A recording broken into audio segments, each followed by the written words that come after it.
तो चलिए आज एंगल्स की मेजरमेंट की बात करते हैं।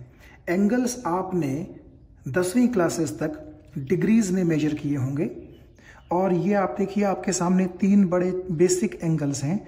इस लाइन और इस लाइन के बीच में 90 डिग्रीज का एंगल है, एक लाइन इधर है, एक लाइन इधर है, इनके बीच में 180 डिग्रीज का एंगल है। और अगर आप देखें इस पॉइंट से शुरू करके और मैं घूम के सर्कल पर और वापस इसी पॉइंट पर आ जाऊं तो आपको पता है कि वो एंगल पूरे कंप्लीट सर्कल में 360 डिग्रीज का होता है। डिग्रीज के बारे में आप जानते हैं, 10वीं तक आपने एंगल्स को इन्हीं में मेजर किया है, ठीक है। फिर सबसे पहली बात ये आती है कि हम कैसे बिलीव करें कि एक कंप्लीट सर्कल में 360 डिग्रीज ही होते हैं। क्यों होता है ऐसा? देखिए, आप जानते हैं कि सन के चारों तरफ अर्थ जब रिवॉल्व करती है, ठीक है, तो वो एक चक्कर अपना लगभग 360 दिनों में पूरा करती है। आप जानते हैं कि वो 360 दिन एग्जैक्टली नहीं होते, 365 या 366 हो सकते हैं, लेकिन मैं यहां मान के चल रहा हूं कि अर्थ एक चक्कर सन के चारों तरफ लगभग मैंने इसलिए रफली लिखा है यहां पर 360 दिन में पूरा करती है। तो इसका मतलब ये है कि अर्थ जब यहां होगी तो पूरा एक चक्कर काट के वापस जब आ जाएगी तो 360 दिन कंप्लीट हो चुके होंगे। तो क्योंकि अर्थ अपने एक पूरे चक्कर में 360 दिन लेती है, इसीलिए हम यहीं से अपना कॉन्सेप्ट उठा लेते हैं कि एक जो पूरा सर्कल है उसमें अगर आप घूम के आएंगे तो उसमें 360 डिग्रीज होंगे, यानी कि आप लगभग एक दिन को 1 डिग्री बोल सकते हैं। आप यहां देखिए थोड़ा सा ध्यान से, अगर मैं मान लूं कि अर्थ शुरुआत के दिन यहां है तो 1 दिन के बाद वो यहां होगी, 2 दिन के बाद यहां होगी, 3 दिन के बाद यहां होगी, 10 दिन के बाद यहां होगी, 20 दिन के बाद यहां होगी एंड सो ऑन। और पूरा जब वो चक्कर काट करके वापस आएगी तो 350 दिन के बाद यहां होगी और एग्जैक्ट 360 दिन के बाद वो फिर से यहीं जिस पॉइंट पर मैंने 0 मार्क किया है यहीं आ जाएगी। क्योंकि आप देख सकते हैं 0 से 10 के बीच में एग्जैक्टली 10 डिविजन्स हैं, ठीक है। तो यहां 350 से 360 के बीच में भी क्या होंगे? 10 डिवीजन होंगे। तो इसीलिए 350 के बाद जब 355, 56, 57, 58, उसके बाद 59 और लास्ट में ये जो 0 वाला मार्क है यहीं पर 360 आएगा। इसीलिए मैंने लिखा है इस पॉइंट पर 0 और 360। तो आप ये देख सकते हैं कि इस तरह से हम लगभग अर्थ के कंटेक्स्ट में ये बोल सकते हैं कि पूरे एक सर्कल में 360 डिग्री होते हैं, ठीक है।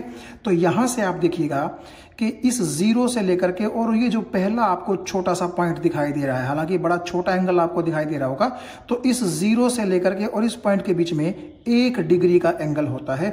इसीलिए मैंने लिखा है 1 smallest division on this circle is equal to 1 degree. ये वाला 1 डिग्री का एंगल है। फिर 2, 3, 4, 5 एंड सो ऑन 10 इस तरह से। तो आप ये देख सकते हैं कि ये 0 से यहां तक ये 90 डिग्री है, ये 180 डिग्री है, ये 270 डिग्री है, ये 360 डिग्री है, इस तरह। तो आप बेसिकली ये समझ के चलिए कि अर्थ जो सन के चारों तरफ चक्कर काटती है तो जितने दिन में वो अपना एक चक्कर पूरा करती है उतने ही डिग्रीज हम एक सर्कल में बोल सकते हैं। अब आप यहां आइए जरा, मैंने यहाँ आपको एक और चीज़ जो इम्पोर्टेंट है वो बतानी है, वो ये कि जो एंगल होते हैं वो मिनट्स और सेकंड्स में भी मेजर किए जाते हैं। हालांकि आप ये कहेंगे कि मिनट्स और सेकंड्स तो टाइम की यूनिट है, लेकिन मैं आपको बता दूं टाइम के साथ साथ मिनट्स और सेकंड्स में एंगल को भी मेजर किया जाता है। आप ऐसा करिए, ये जो आपने 1 डिग्री का एंगल देखा, यानी कि अगर मैं इस O को 0 से और इसी O को इस फर्स्ट पॉइंट से यहां मिला दूं तो ये बड़ा स्मॉल सा एंगल आपको 1 डिग्री का दिखाई देगा, ठीक है। इस 1 डिग्री एंगल के आप 60 इक्वल पार्ट्स कर दीजिए, 60 बराबर भाग। तो जो सबसे छोटा डिवीजन होगा वो कहलाएगा एंगल ऑफ 1 मिनट, और 1 के ऊपर अगर ये एक डैश लगा देंगे तो वो 1 मिनट को रिप्रेजेंट करता है। यानी 1 मिनट का एंगल जो होगा वो 1 डिग्री का 1/60वां हिस्सा होगा। या आप ये भी बोल सकते हैं कि 1 डिग्री के अंदर 60 मिनट्स होंगे। तो 1 मिनट किसके बराबर हो गया? 1/60 डिग्री के बराबर। तो आप देखिएगा प्रैक्टिकली उस एंगल को ड्रॉ कर पाना बड़ा मुश्किल है, क्योंकि बहुत ही स्मॉल एंगल होगा। भाई आप अगर देखें इस 0 से लेकर के और इस फर्स्ट पॉइंट के बीच में 1 डिग्री का एंगल है, तो यही जब एंगल बड़ा छोटा है तो उसके 60 पार्ट, और उस 60 पार्ट में से केवल 60वें हिस्से को दिखा पाना प्रैक्टिकली पॉसिबल नहीं है। ठीक है, तो 1 डिग्री एंगल का 60वां हिस्सा कहलाता है 1 मिनट। और आप फिर से थोड़ा सा सोचिए, हालांकि प्रैक्टिकली करना पॉसिबल नहीं है, सिर्फ सोचिए कि उस 1 मिनट के एंगल के भी आगे 60 बराबर पार्ट कर दें, तो वो जो सबसे छोटा पार्ट होगा वो कहलाएगा 1 सेकंड का एंगल। यानी 1 डिग्री के एंगल के 60 बराबर भाग, ठीक है, तो वो 60 मिनट हो गए, और 1 मिनट के 60 बराबर भाग वो 60 सेकंड्स हो गए। ठीक है, तो आप ये देखिएगा कि 1 सेकंड जो होगा वो 1 मिनट वाले एंगल का 1/60th पार्ट होगा। यानी कि 1 मिनट के एंगल में 60 सेकंड्स के एंगल होते हैं, तो इसका मतलब है 1 सेकंड, 60 इसके नीचे ले आइए, तो 1 सेकंड का एंगल 1 मिनट के एंगल का 60वां हिस्सा होता है। बहुत ही छोटा एंगल होता है ये सेकंड। अब कई लोग सोचेंगे कि यहां पर तो बड़ा कोइंसिडेंस है, मिनट और सेकंड टाइम में भी यूज होते हैं और एंगल में भी यूज होते हैं। दूसरा, यहां पर भी आप देखिए 1 मिनट में 60 सेकंड है एंगल के केस में, और टाइम के केस में भी 1 मिनट में कितने सेकंड होते हैं? 60 सेकंड होते हैं। ये जस्ट एक कोइंसिडेंस है। देखिए भाई, अगर एक आदमी का नाम रमेश है तो क्या दुनिया में उसी का नाम रमेश होता है? बाकियों के भी तो नाम रमेश हो सकते हैं। तो सिमिलरली अगर आप मिनट्स और सेकंड्स में टाइम को मेजर करते हैं तो ये जरूरी नहीं है कि टाइम के लिए ही आपने उनको बुक कर लिया। एंगल्स को भी हम लोग मिनट्स और सेकंड्स में मेजर कर सकते हैं। अब हम ये देखने की कोशिश करते हैं कि जैसे मिनट्स और सेकंड टाइम में भी होते हैं और मिनट्स और सेकंड आपके एंगल में भी होते हैं, तो उनमें फर्क क्या होता है, ताकि आपको ये समझ में आ जाए कि टाइम का सेकंड जो है वो एक अलग चीज है और एंगल्स का जो सेकंड है वो एक अलग चीज है। ठीक है, अब ये देखिए, कई बच्चे जब पूछते हैं कि ये 60 ही क्यों है यहाँ पर, तो होता ऐसा है, पुराने टाइम में एक सिस्टम था जिसको सेक्साडेसिमल सिस्टम बोलते थे। उसमें हम लोग क्या करते थे, 60 जो नंबर थे उनसे हम 60 गिनतियों का काम लेते थे। जैसे आप देखिए, हम आजकल यूज करते हैं डेसिमल सिस्टम। डेसिमल का मतलब होता है 10। तो 0 से लेकर के 9 तक के जो ये डिजिट हैं, आप देखिए काउंटिंग करेंगे तो 0 से 9 तक आपको टोटल 10 डिजिट मिलेंगे, इसीलिए इसको बोलते हैं डेसिमल सिस्टम। और हम कोई भी नंबर इन्हीं 10 डिजिट्स का यूज करके बना सकते हैं। लेकिन पुराने टाइम में क्या करते थे, डेसिमल सिस्टम नहीं यूज होता था, सेक्साडेसिमल सिस्टम यूज होता था, जिसमें सेक्सा का मतलब होता है 60। तो इसीलिए पुराने जो लोग थे उनको जो ये नंबर 60 है इससे बड़ा लगाव था। तो शायद हो सकता है इसीलिए 1 डिग्री के भी 60 टुकड़े किए गए हैं और 1 मिनट के भी फर्दर कितने टुकड़े किए गए हैं? 60 टुकड़े किए गए हैं। ठीक है, तो अब हम चलते हैं ये देखने के लिए कि मिनट्स जो सेकंड्स जो है वो टाइम वाले और सेकंड्स जो है एंगल वाले, उनमें क्या फर्क होता है। एक एग्जांपल की हेल्प से आप देखने की कोशिश करिए। ये देखिएगा, मैं अगर आपको दिखाऊं कि ये घड़ी है जिसमें आप ये मान लीजिए कि 6 बजकर के और एग्जैक्ट 15 सेकंड का टाइम हुआ है। ठीक है, ये आपकी घंटों वाली सुई है, ये मिनट्स वाली सुई है और ये सेकंड्स वाली सुई है। आप जानते हैं अगर ये सेकंड्स वाली सुई 12 से लेकर के और घूमते घूमते 3 तक आ जाए तो उसमें 15 सेकंड्स टाइम के कवर हो जाते हैं। और अगर मैं एंगल की बात करूं, मैं अब टाइम को देखिएगा एंगल से रिलेट कर रहा हूं। ठीक है, अब ये सुई जो थी पहले 12 पे थी, बाद में 3 पे आ गई, तो आप देख सकते हैं इसने 90 डिग्रीज का एंगल कवर किया। तो इसका मतलब है कि 15 सेकेंड ऑफ टाइम किसके बराबर होते हैं?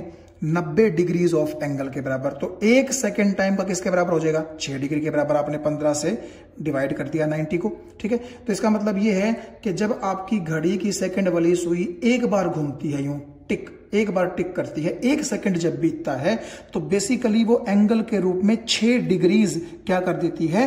ट्रेवल कर देती है, डिस्क्राइब कर देती है। ठीक, तो अब हम क्या करते हैं, हम जानते हैं कि 1 डिग्री में 60 मिनट्स एंगल के होते हैं। ठीक है, तो 6 डिग्री में कितने हो जाएंगे? 360 मिनट हो जाएंगे। और आप ये भी जानते हैं कि 1 मिनट में 60 सेकंड एंगल के होते हैं। तो जब आप इसको यहां पुट करेंगे 360 इंटू 1 मिनट ऑफ एंगल करके, ठीक है, तो 1 मिनट की जगह जब आप 60 सेकेंड रखेंगे तो आपका आ जाएगा 21,600 सेकेंड ऑफ एंगल। तो आप ये देखिए कि जब आपके घड़ी की सुई सिर्फ एक बार टिक करके 1 सेकेंड पूरा करती है टाइम का, तो वो बेसिकली अपने रोटेशन में एंगल के रूप में 21,600 सेकेंड्स पूरे कर देती है। तो यहीं से आप देख सकते हैं कि नाम भले ही दोनों का सेम है, लेकिन ये सेकेंड जो है आपके ये एंगल वाले हैं और ये सेकंड आपका किसका है, टाइम वाला है। ठीक है, तो आप फिर से सुन लीजिए, 1 सेकंड जब टाइम का गुजरता है, यानी कि घड़ी की सेकंड वाली सुई जब एक बार टिक करती है, ठीक है, तो वो बेसिकली 21,600 सेकंड एंगल के ट्रेस कर देती है। तो आप यहीं से देखिएगा, 1 सेकंड आप इमेजिन कर सकते हैं कितना छोटा सा एक वो होता है, बड़ा मतलब छोटा सा टाइम होता है। तो उस बड़े छोटे से टाइम में 21,600 एंगल के सेकंड्स कवर हो गए। तो आप यहां से भी पता लगा सकते हैं कि 1 सेकंड कितना छोटा यूनिट है एंगल का। ये बात आपको समझ में आ गई होगी। ठीक है, लेकिन अभी तक आपने ये देखा कि हम एंगल्स को डिग्रीज में मेजर करते हैं और मिनट्स सेकंड्स में भी मेजर करते हैं। ठीक है, 1 डिग्री का 60वां हिस्सा 1 मिनट एंगल और 1 मिनट एंगल का 60वां हिस्सा 1 सेकंड एंगल बोला जाता है। लेकिन डिग्री जो है वो एक यूनिवर्सल यूनिट नहीं है। यूनिवर्सल का मीनिंग क्या है आप थोड़ी देर बाद आगे समझ जाएंगे, लेकिन अगर मैं अभी आपको बताऊं तो मेरा मतलब यूनिवर्सल से है कि क्या जरूरी है कि जैसे अर्थ सन के चारों तरफ 360 डेज में एक चक्कर पूरा करती है रफली, तो क्या सभी प्लैनेट्स अर्थ की तरह ही सन के चारों तरफ 360 डेज में अपना चक्कर पूरा करते हैं? नहीं, हो सकता है कोई प्लेनेट 5,000 दिन लेता हो सकता है कोई प्लेनेट 6,000 दिन लेता हो, कोई 10,000 दिन लेता हो। तो इसका मतलब तो ये हुआ कि अगर कोई प्लेनेट एक चक्कर पूरा करने में सन के चारों तरफ 10,000 दिन लेता है, तो उसके हिसाब से तो फिर एक सर्कल के अंदर 10,000 डिग्रीज होने चाहिए ना। तो इसीलिए अर्थ पर यूज करने के लिए डिग्रीज ठीक है, एक हमने बना रखा है सिस्टम, लेकिन ये बाकी प्लैनेट्स या बाकी एस्ट्रोनॉमिकल जो चीजें हैं उनके ऊपर पूरी तरह से अच्छी तरह लागू नहीं किया जा सकता। हमें इसके लिए किसी दूसरे सिस्टम की जरूरत पड़ेगी जो हम आगे देखेंगे। उससे पहले हम देख लेते हैं कि पाई क्या होती है। देखिए, पाई जो है आपके सर्कल के अंदर एक बड़ा मतलब ये मान के चल लीजिए कि कांस्टेंट होती है। कांस्टेंट की वैल्यू इसकी होती है 3.14 या फिर 22/7। मैंने पाई को बड़ी मतलब सिंपल तरीके से डिफाइन किया है। सरकमफेरेंस ऑफ ए सर्कल जो कि आपकी 2πr जिसका फॉर्मूला होता है, और आप उसको डिवाइड कर दीजिए डायमीटर ऑफ द सर्कल जिसका फॉर्मूला होता है ट्वाइस ऑफ द रेडियस। ठीक है, diameter twice of the radius ही तो होता है। तो जब 2r से 2r कैंसिल तो आपके पास पाई बचा। तो बेसिकली पाई की बड़ी सिंपल डेफिनेशन है कि किसी भी सर्कल के सरकमफेरेंस को आप उस सर्कल के डायमीटर से डिवाइड कर दीजिए, जो चीज आपके पास बचेगी वो पाई होगी। और किसी भी सर्कल के लिए इसकी वैल्यू हमेशा कांस्टेंट होती है, यानी कि हमेशा किसी भी सर्कल के सरकमफेरेंस और डायमीटर का रेशो 22/7 यानी कि 3.14 होगा। ये बात आपको समझ में आ गई। यानी कि अगर मैं बोलूं कि किसी सर्कल का डायमीटर 1 मीटर है तो उसका सरकमफेरेंस पक्का 3.14 मीटर ही होगा। ठीक है, अब हम चलते हैं आगे और यहां हम देखते हैं प्लेन एंगल और सॉलिड एंगल क्या होते हैं। इसके बाद हम बढ़ेंगे उस सिस्टम की तरफ जिसमें मैंने कहा था कि डिग्री क्योंकि एक यूनिवर्सल हम यूनिट के तौर पर यूज नहीं कर सकते, तो फिर क्या है ऐसी यूनिट जिसको हम यूनिवर्सल यूनिट के तौर पर यूज कर सकते हैं, तो उसकी तरफ हम आगे चलेंगे। अब इन चीजों को आप जरा ध्यान से देखिएगा। प्लेन एंगल को बोलते हैं 2D एंगल, क्योंकि ये 2 डायमेंशंस में होता है। इसकी रेडियन जो है SI यूनिट होती है, जिसको RAD से हम लोग क्या करते हैं, रिप्रेजेंट करते हैं। अब देखिए, मैंने क्या किया, ये एक सर्कल बना लिया, O उसका सेंटर है, और मैंने O से लेकर के B तक ये रेडियस है सर्कल की, ये ड्रॉ कर ली, और O से लेकर के A तक सर्कल की रेडियस ये ड्रॉ कर ली। ये जो AB है, A से लेकर के B तक की जो कर्व्ड लेंथ है, इसको मैं बोल रहा हूं आर्क। क्या बोल रहा हूं, आर्क। यानी कि बेसिकली आप मान सकते हैं कि पूरी जो सरकमफेरेंस है उसका एक छोटा सा हिस्सा मैंने आर्क बोल दिया है, जिसकी लेंथ A से लेकर के B तक मैंने कितनी मान ली, L। अब आप क्या करें, ये जो आर्क है, इस आर्क के दो पॉइंट हैं, पॉइंट ए और पॉइंट बी। बी को भी सेंटर से मिला दीजिए, ओ को भी सेंटर से मिला दीजिए। तो आपकी इस आर्क ने या इस आर्क की लेंथ ने सर्कल के सेंटर पर ये जो एंगल बनाया है थीटा से, जिसको मैं रिप्रेजेंट कर रहा हूं, इसी को बोला जाता है प्लेन एंगल या फिर 2D एंगल। देखिए, the angle made by an arc, ये वो आर्क है, on the centre of this circle is called plane angle because it lies in the plane of paper. आप देखिए, ये जो एंगल है वो आपके पेपर के प्लेन में ही तो लाई कर रहा है, ऊपर की तरफ, 3D में थोड़े ना है ये एंगल, इसीलिए इसको आप बोल सकते हैं 2D एंगल या फिर प्लेन एंगल। आप एक बार फिर से देखिएगा, आपकी आर्क की लेंथ ने सर्कल के सेंटर पर जो ये एंगल बनाया है और जो कि आपके इस तरह से पेपर के प्लेन में लाई करता है, उसको बोलते हैं हम क्या, प्लेन एंगल या फिर 2D एंगल। और यूनिट इसकी क्या होती है, रेडियन, जिसको RAD से हम रिप्रेजेंट करते हैं। अब आप खुद सोचिए, एंगल का फॉर्मूला होता है आर्क की लेंथ डिवाइड बाय रेडियस। अगर मैं ये कहूं कि आर्क की लेंथ और रेडियस आपस में बराबर हो गई, यानी कि अगर रेडियस सपोज कीजिए 1 मीटर है, यानी कि अगर रेडियस 1 मीटर है तो आर्क की लेंथ भी कितनी है, 1 मीटर है। तो 1 मीटर बाय 1 मीटर कट कटा के सिंपली क्या आ जाएगा, 1। ठीक है, तो उसको हम बोलेंगे उस केस में कि ये वाला एंगल कितना है, 1 रेडियन होगा। ठीक है, आप एक बार फिर से देख लीजिए, मैंने आपसे कहा कि एंगल का जो फॉर्मूला है, जो ये एंगल बना है यहां पर प्लेन एंगल, उसका फॉर्मूला होता है आर्क की length divide by radius, arc की लेंथ डिवाइड बाय रेडियस। तो अगर दोनों बराबर हो जाएं, if L is equal to R, तो दोनों कट कटा के आंसर हमारे पास कितना आ जाएगा, 1।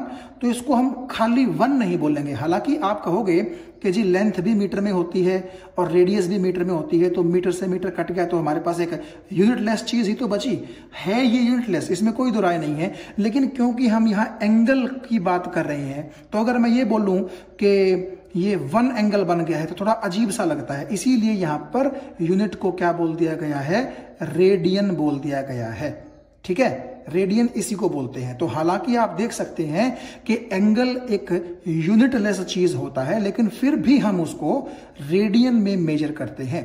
और ये जो रेडियन है, इसी को हम क्या बोलते हैं, एंगल की SI यूनिट। हालांकि आप देख सकते हैं कि रेडियन कोई चीज नहीं है, L भी मीटर में, R भी मीटर में, वो कैंसिल करेंगे तो आप सोचोगे यार मीटर से मीटर जब कैंसिल हो गया तो रेडियन कैसे बच गया। ठीक है, ये जस्ट एक नाम हमने इसका रख दिया है ताकि हमें पता लगता रहे कि हम 1 के साथ अगर रेडियन बोल देंगे तो बेसिकली किसकी बात कर रहे हैं, हम प्लेन एंगल की बात कर रहे हैं। तो मैंने लिखा, अगर हमें 1 रेडियन को डिफाइन करना हो तो आप देखिए 1 रेडियन का ये एंगल तो तब होगा ना जब आर्क की लेंथ रेडियस के बराबर हो जाए। तो मैंने लिखा 1 radian is that plane angle which is made at the centre of the circle by an arc whose length is equal to the radius of the circle. ठीक है, तो जब भी आप theta is equal to L by R या L is equal to theta into R use करेंगे तो मत भूलिए यहां पर थीटा हमेशा किस में होगा, रेडियन में होगा। और देखिए, अगर आप ये कह रहे हैं कि जी हम 1 रेडियन को डिफाइन कर रहे हैं, तो 1 तो यहां पर कट कटा करके तभी आएगा जब ये वाली लेंथ एग्जैक्टली किसके बराबर हो जाए, आर्क। यानी कि जितनी बड़ी रेडियस है उतनी ही बड़ी ये आर्क लेंथ हो जाए। रेडियस अगर 2 मीटर की है तो आर्क लेंथ भी कितनी हो जाए, 2 मीटर की हो जाए। तो आप देखिएगा खुद, तो उस केस में मैं क्या कह सकता हूं कि इस साइड भी रेडियस है, इस साइड भी रेडियस है और इस साइड भी जो आर्क की लेंथ है वो रेडियस की तो बराबर है। तो ये एंगल बेसिकली तीनों साइड से किससे घिर गया, किससे सराउंड हो गया, रेडियस से सराउंड हो गया। शायद इसीलिए इस यूनिट का नाम रेडियस से बदल करके क्या रख दिया गया है, रेडियन रख दिया गया है। ठीक है, क्योंकि ये एंगल तीनों तरफ से आपका रेडियस के बराबर की लेंथ से क्या हो जाता है, कवर हो जाता है, सराउंड हो जाता है। ठीक है, तो एक बार फिर से अगर मैं आपको मोटे मोटे तौर पर बताऊं कि जो सर्कल की सरकमफेरेंस है उसका छोटा सा हिस्सा मैं बोल रहा हूं आर्क, वो आर्क के 2 पॉइंट सेंटर पर जो एंगल बनाएंगे वो तो होगा प्लेन एंगल यानी कि 2D एंगल, क्योंकि वो पेपर के प्लेन में लाई करता है। ठीक है, और वो प्लेन एंगल 1 रेडियन कब होगा, जब आर्क की लेंथ एग्जैक्टली रेडियस के क्या हो जाएगी, बराबर हो जाएगी। ठीक है, तो क्योंकि ये एंगल पेपर के प्लेन में ही लाई करता है, ऊपर की तरफ नहीं है, 3D में नहीं है। ठीक है, सिर्फ प्लेन में है, इसीलिए इसको प्लेन एंगल या फिर 2D एंगल बोलते हैं। अब हम चलते हैं सॉलिड एंगल की तरफ। ये जो सॉलिड एंगल है ये 3D एंगल होता है। अब इसका क्या मतलब है देखिएगा, 3D एंगल ये कैसे होता है। देखिए, आप सबसे पहले तो एक चीज इमेजिन कीजिए कि मान लीजिए ये आपके पास एक बॉल है, ठीक है। ये बॉल जो है ये स्फेरिकल है। आप इस बॉल के सरफेस पर इस तरह से एक या तो सर्कल बना दीजिए, या आप चाहें तो इस तरह से एक रेक्टेंगल या फिर स्क्वायर बना सकते हैं, या फिर आप इस तरह के पैच बना सकते हैं। जैसे फुटबॉल स्फेरिकल होती है और फुटबॉल के सरफेस पे आपको इस तरह के पेंटागन या हेक्सागन टाइप के पैचेस दिखाई पड़ते होंगे, ठीक है। तो ये एक स्फीयर आपके सामने मैं लेके आया हूं, ठीक है। अब आप क्या करें, आप ऐसा करें, ये जो स्फीयर आपके सामने है उसका ये जो सरफेस है जिसके ऊपर मैं देखिए उंगली फिरा रहा हूं, इसको हम बोलते हैं outer surface of the sphere, ठीक है। उस आउटर सरफेस पर मैंने एक क्या किया, अपने आप एक एरिया कट कर लिया। सपोज कीजिए कि मैं क्या करता हूं, ये स्क्वायर के रूप में यहां से ब्लेड से काट देता हूं, यहां पर ब्लेड से काट देता हूं, यहां पर ब्लेड से काट दिया, यहां पर ब्लेड से काट दिया। देखिए, ये जब मैं बाहर निकाल लूंगा इसका टुकड़ा, तो बेसिकली वो एक स्क्वायर टुकड़ा ही तो होगा। आपको बात समझ में आ रही है। तो बेसिकली मैंने पूरे के पूरे सरफेस एरिया ऑफ स्फीयर में से एक छोटा सा एरिया एलिमेंट क्या कर लिया, कट कर लिया। अब आप सोचिए, आप वापस से इस कटे हुए टुकड़े को इसके अंदर फिट कर दीजिए, और अब सोचिए ये जो बाउंड्री है ना, ये वाली बाउंड्री, ये वाली बाउंड्री, ये वाली बाउंड्री और ये वाली बाउंड्री, इस बाउंड्री को आप क्या कीजिए, इस गेंद के सेंटर से मिला दीजिए। यानी कि ऐसा सपोज कीजिए कि आपने इस बाउंड्री पे यहां यहां यहां यहां यहां धागे बांध करके उनको कहां टाई कर दिया है, इस गेंद के सेंटर पे। सिमिलरली आपने इस बाउंड्री पर भी धागे बांध करके उनको सेंटर पे टाई कर दिया है, इस बाउंड्री पे भी धागे बांध करके सेंटर पे टाई कर दिया है, और इस बाउंड्री पर भी धागे बांध के आपने सेंटर पे टाई कर दिया है। तो उन धागों के बीच में जो एंगल बनेगा उसको बोलते हैं सॉलिड एंगल या फिर 3D एंगल, क्योंकि वो ऊपर की तरफ होगा, 3D में होगा। देखिए, आप ऐसा सोचिए कि अगर मैं इस बॉल को इस तरह से रख दूं, इस तरह से, तो इस साइड इसका क्या है, ये स्क्वायर एरिया है या रेक्टेंगुलर एरिया है, और यहां पर कहीं अंदर की तरफ इसका क्या होगा, सेंटर होगा। इस चीज को मैं थोड़ा सा आपको इस तरह दिखाने की कोशिश करता हूं इस डायग्राम में, ये देखिएगा आप, ठीक है। तो ये ABCD हमने उस एरिया का नाम रख दिया जो हमने हमारी बॉल से क्या किया था, कट किया था। वेरी स्मॉल एरिया था ये, ठीक है, क्योंकि पूरी बॉल के सरफेस एरिया को देखते हुए ये एरिया काफी स्मॉल है, तो इसलिए हम इसको कह सकते हैं स्मॉल एरिया एलिमेंट। फिर आपने क्या किया, आपने इस बाउंड्री, इस बाउंड्री, इस बाउंड्री और इस बाउंड्री को कहां जोड़ देना है, सेंटर ऑफ द बॉल से जोड़ देना है, यानी कि सेंटर ऑफ द स्फीयर से आपने इसको जोड़ देना है। तो मैंने क्या किया, हर एक बाउंड्री के ऊपर पॉइंट को सेंटर पर ना जोड़ करके सिर्फ 1 2 3 4 जो ये पॉइंट है इनको मैं O पॉइंट से यानी कि सेंटर ऑफ द बॉल से जोड़ देता हूं। देखिएगा, D से मैंने O को जोड़ दिया, A से, सिमिलरली B से, सिमिलरली C से जोड़ दिया। तो कुल मिलाकर के आपको ये बात समझ में आ गई होगी कि इन 1 2 3 4 लाइनों ने यहां पर ये जो पॉइंट O पर ये वाला जो एंगल सबटेंड किया है, जिसको मैं बोल रहा हूं A prime, B prime, C prime, और इस पॉइंट को मैं बोल रहा हूं D प्राइम, इस एंगल को ही हम बोलते हैं सॉलिड एंगल।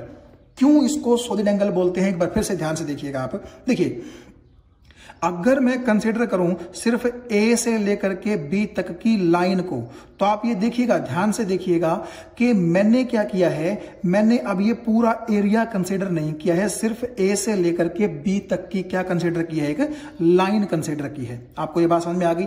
तो अब आप ऐसा कीजिए कि इस A पॉइंट को मिला दीजिए सेंटर से और B पॉइंट को मिला दीजिए सेंटर से, तो ये जो एंगल बनेगा जो मैंने यहां दिखा रखा है, ये आपका एंगल होगा 2D एंगल, ठीक है। लेकिन अच्छा, क्यों होगा 2D एंगल, क्योंकि आप ये देखिए कि ये इस प्लेन के अंदर लाई करता है, ये इस प्लेन के अंदर लाई करता है, ऊपर की तरफ लाई नहीं करता। लेकिन अगर आप A से ऊपर D की तरफ, B से ऊपर C की तरफ उनको मिला देंगे, तो अब ये ABCD भाई एक क्या बन चुका है, ये एरिया बन चुका है, ये अब एक लाइन नहीं है, ठीक है। तो आपको ऐसा लगता होगा कि ए और बी को तो हमने पहले ओ से मिला दिया था, अब सी और डी को भी मिला दीजिए।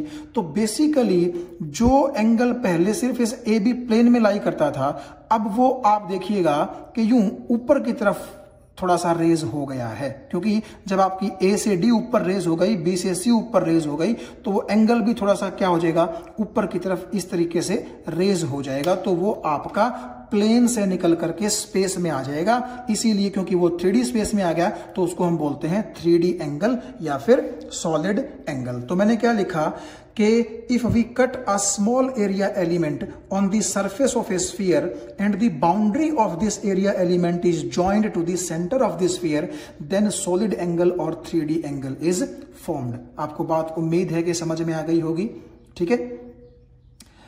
अब सॉलिड एंगल को हम स्टेरेडियन, और इसको हम लिखते हैं एसआर, शॉर्ट फॉर्म में इसको लिखते हैं एसआर, हम स्टेरेडियन में मेजर करते हैं।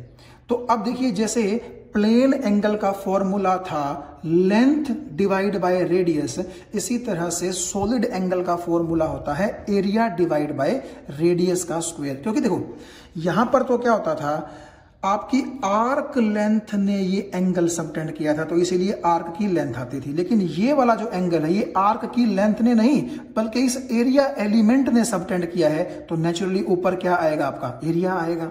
और क्योंकि हम जानते हैं कि एंगल यूनिट लेस हमें रखना होता है, तो एरिया की यूनिट अगर मीटर स्क्वायर होगी तो नीचे भी तो आपको क्या रखना पड़ेगा, मीटर स्क्वायर ही रखना पड़ेगा ना। इसीलिए यहां पर रेडियस, यहां जैसे आती थी रेडियस, लेकिन यहां पर रेडियस नहीं आएगी, रेडियस का स्क्वायर आएगी, ताकि मीटर स्क्वायर से मीटर स्क्वायर कट जाए और वहां पर हमारे पास जो चीज बचे वो क्या बचे, यूनिट लेस बचे। लेकिन क्योंकि एंगल है और सॉलिड एंगल है, तो जैसे पिछले केस में हमने उसको नाम दिया था प्लेन एंगल को, उसकी यूनिट को नाम दिया था रेडियन का, तो यहां पर हम नाम देंगे किसका, स्टेरेडियन का नाम देंगे। तो इसीलिए अगर आप डिफाइन करना चाहें 1 स्टेरेडियन को, तो आप क्या कहेंगे कि solid angle will be equal to 1 steradian if the area of the element cut, जैसे कि ये वाला एरिया आपने कट किया था, from the surface of the sphere is equal to the square of the radius of that sphere. ठीक है, तो आप ये देखिए, इसीलिए यहां पर स्क्वायर ऑफ रेडियस आया है, ताकि वो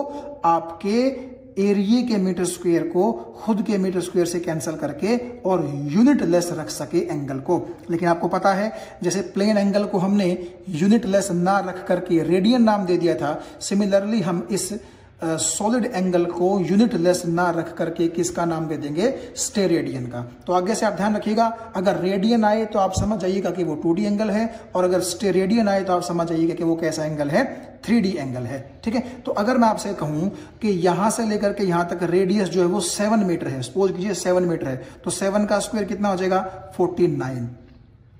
तो ये वाला जो एरिया है जो कि लेंथ इनटू ब्रेड्थ होगा, इस एरिया को भी कितना होना पड़ेगा, 49 मीटर स्क्वायर होना पड़ेगा।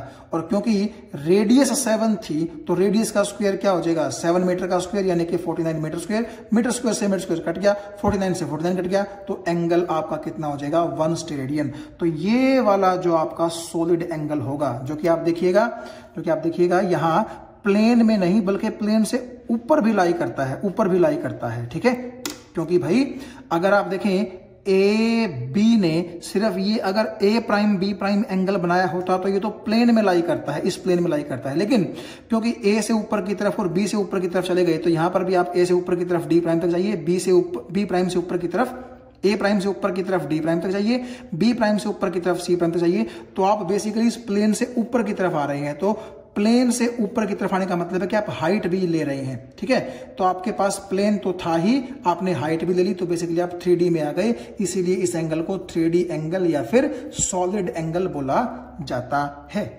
ठीक है, तो ये मैंने लिख दिया कि OA, OB, OC, OD को आप मान लीजिए कि ये रेडियस R के बराबर है, और मान लीजिए कि ये जो एरिया है ABCD, ये लेंथ इनटू ब्रेड्थ जब आप करेंगे तो इसकी वैल्यू A आ जाएगी। इसीलिए जिस तरह से प्लेन एंगल था आर्क लेंथ बटे रेडियस, इसी तरह सॉलिड एंगल हो जाएगा एरिया एलिमेंट का area divide by the square of the radius. ठीक है, तो रेडियन में हम करेंगे प्लेन एंगल को मेजर, और स्टेरेडियन में मेजर करेंगे किसको, सॉलिड एंगल को। अब हम एक छोटी सी बात और कर लेते हैं आगे, देखिएगा मैंने लिखा है कि एक कंप्लीट रोटेशन के लिए सर्कल के ऊपर आर्क लेंथ 2 पाई आर के बराबर होगी। अब इसका क्या मतलब है? इसका मतलब ये है, अगर मैं आपको थोड़ा सा कोशिश करूं दिखाने की, देखिए मैंने आपसे कहा था कि यहां से लेकर के यहां तक ये आर्क लेंथ L है, और अगर मैं ऐसा करूं पूरे सर्कल की सरकमफ्रेंस पे घुमाऊं, तो अगर पूरे सर्कल की सरकमफ्रेंस को मैं नाम दूं आर्क लेंथ का, यानी कि वो तो आपकी सरकमफ्रेंस ऑफ द सर्कल यानी कि 2 पाई आर के बराबर ही हो जाएगी। देखिए ना, अगर यहां से लेकर के यहां तक आपकी आर्क लेंथ L है, उस L को बढ़ाते बढ़ाते बढ़ाते बढ़ाते मैं पूरे सर्कल पे एक्सटेंड कर दूं, यानी कि 1 complete rotation of the circle हो जाए, ठीक, तो आप देखिएगा कि कितना एंगल सेंटर पर सबटेंड होगा।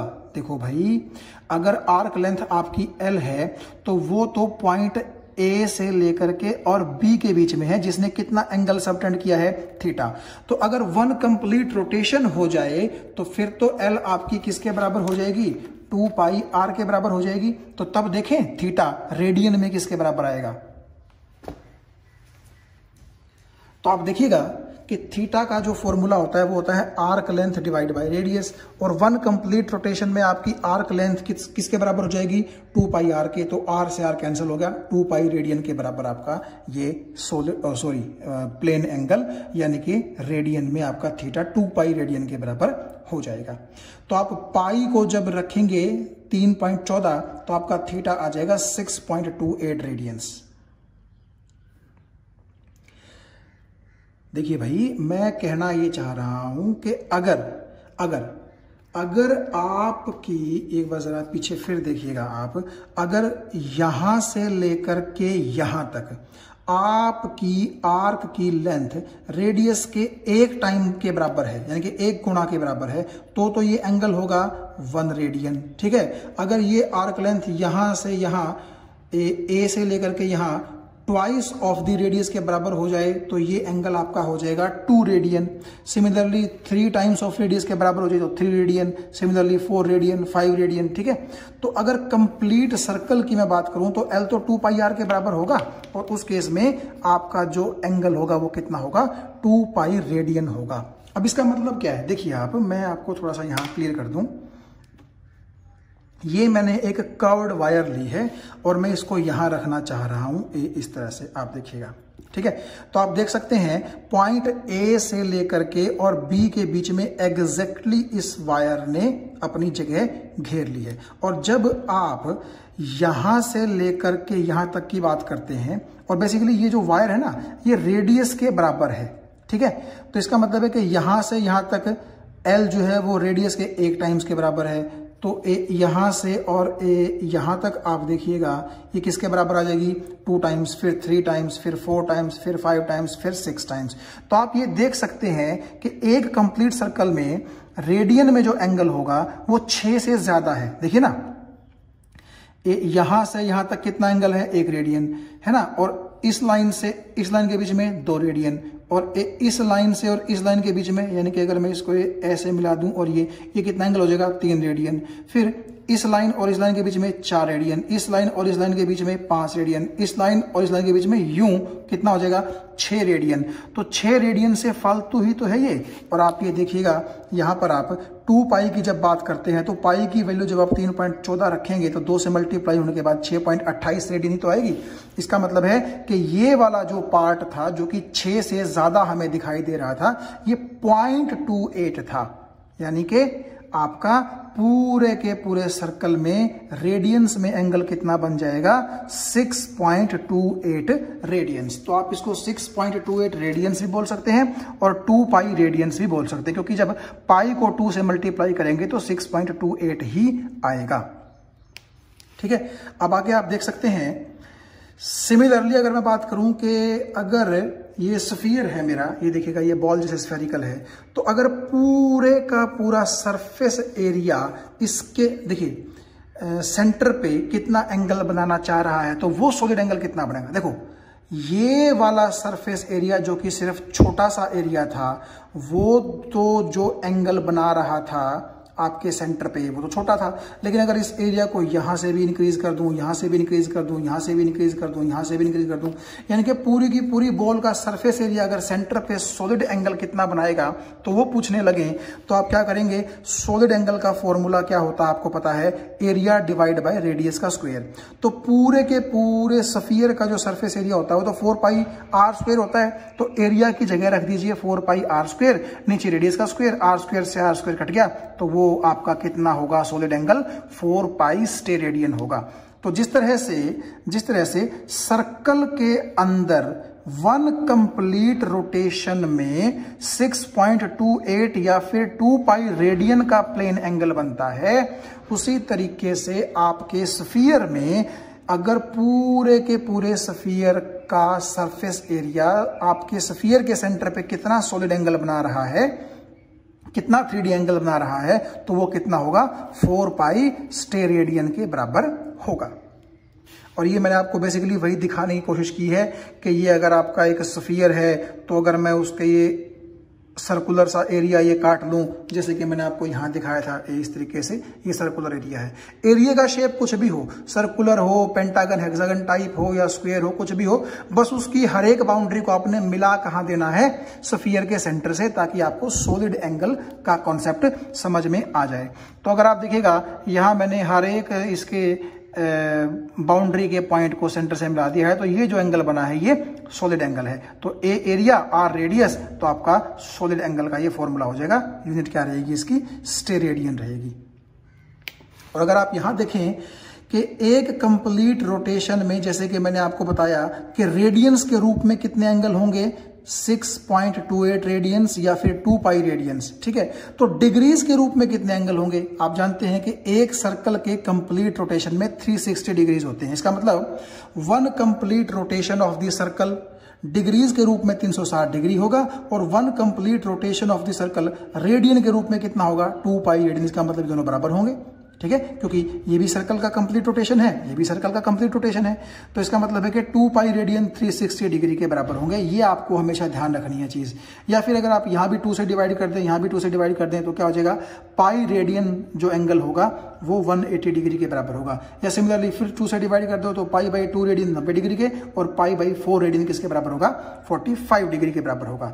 और अगर आप ये देखना चाहें कि एक रेडियन कितने डिग्री के बराबर होगा, तो आप एक काम करिए, यहां से 2 पाई को 360 के नीचे ले जाइए, और जब आप सॉल्व करेंगे तो आपके पास आंसर आएगा 1 radian is equal to 57.3 degree approximately. या फिर आप 57.3 को 1 के नीचे ले जाकर के डिवाइड कर देंगे तो 1 डिग्री 0.0174 रेडियन के बराबर आएगा। ये तो रेडियन टू डिग्री या फिर डिग्री टू रेडियन के कन्वर्जन है, जो कि आपको ध्यान रखने पड़ेंगे। और इसमें सबसे इंपॉर्टेंट चीज क्या है कि क्यों 2 पाई रेडियन क्यों 360 डिग्री के बराबर हुए।